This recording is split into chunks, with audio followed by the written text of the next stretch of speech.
Congratulations. Thank you. Just your thoughts about making a fifth Pro Bowl and what it means to you. I'm very appreciative, of the nod. I know there was a lot of other deserving guys. I'm sure that they'll get the call, but I'm appreciative. You like going to those? Yeah, it's fun, being around the best players, guys that, I watch their games, and, I'm fans of those guys as well. So I like being around those guys, especially now that I'm a little older, being around the young guys and seeing how much juice they have. You guys have some guys that are alternates, including Antoine Winfield. A lot of people are saying that was maybe the biggest snub. I have seen a lot of guys get snubbed, but that was probably the biggest one that I've seen in my time in the league. I know you're not really a guy for the individual accolades. You're focused more on. I like individual accolades, though. You do, yeah. Yeah, I just don't scream my accomplishments so much, but I'm happy about them. You let us do that, right? Yeah. You have a chance to tie your personal best with touchdowns this week. To be able to do that with the career you've already had, and also the fact that you're 30 now, just what has that meant? I mean, some are even saying this could be one of your best seasons yet. It's definitely one of my best seasons. I always want to get in the end zone, so hopefully I can get in the end zone, once or twice this week to help my team win this game, much needed game. Second time around against the Carolina Panthers corners. They're healthy last time. What do you expect them to try to do to take you out of the game? They're a scrappy team, man. Like last time we played them, I know it was raining, but they have some really good corners, like 4 or 5 really good corners that can play, the nickel spot and outside. So we got to come with it. There's a lot of eyes on Baker Mayfield, obviously, this week with his rib injury. Mm-hmm. He's out there moving around today. How would you characterize his mobility at today's practice? Yeah, I mean, he looked normal when he was in there. He's throwing the ball great. Hit me in stride a couple times today. I mean, he looked normal.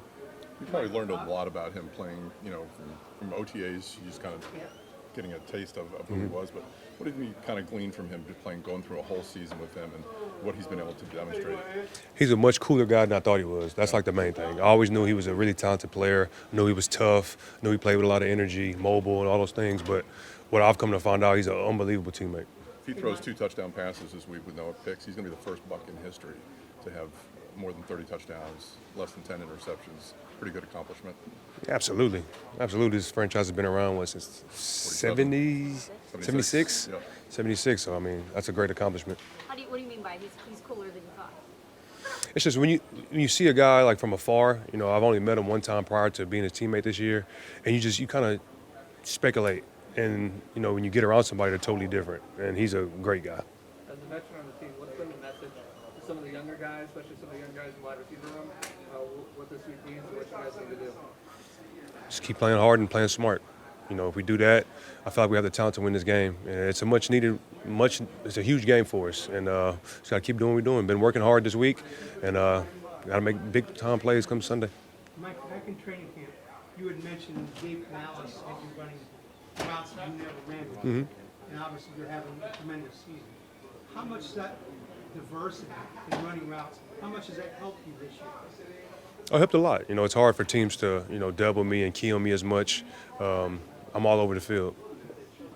Mike, I asked Coach Canales about coming off a game where you guys had a season high in turnovers, and he said it was a good reminder to just sort of underscore the importance of taking care of the football. Absolutely. Do you look at it like that as well?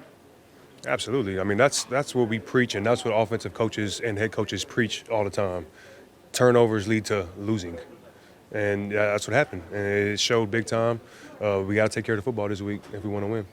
A lot of guys had mentioned being flat in last week's game. There wasn't a lot of energy, a lot of intensity, especially in the first half. Can you go into this game with that in your mind that we need to change that one aspect? I'm going into it like it's obviously lose or go home. Win or go home. We just got to go win. We're all going to play, our asses off and try to play our best ball to win this game. Was there a moment where you felt like Baker kind of really won you over, where you're like, yeah, like this is a guy I really like. This is a guy I can really work with? I can't think of the moment, but I knew early on that, he was a likable guy.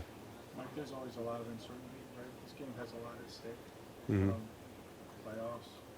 You don't know if it's your last game here. Like, how much is that weigh on just how much is coaching, how much is on this game? A lot.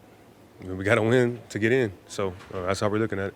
Have you allowed yourself to even think about that? Like, okay, this could Think be my about- last game as a Buck, or even these last few games? Now that y'all brought it up, now I'm gonna be thinking about it. I'm sorry. But no, I'm just kidding.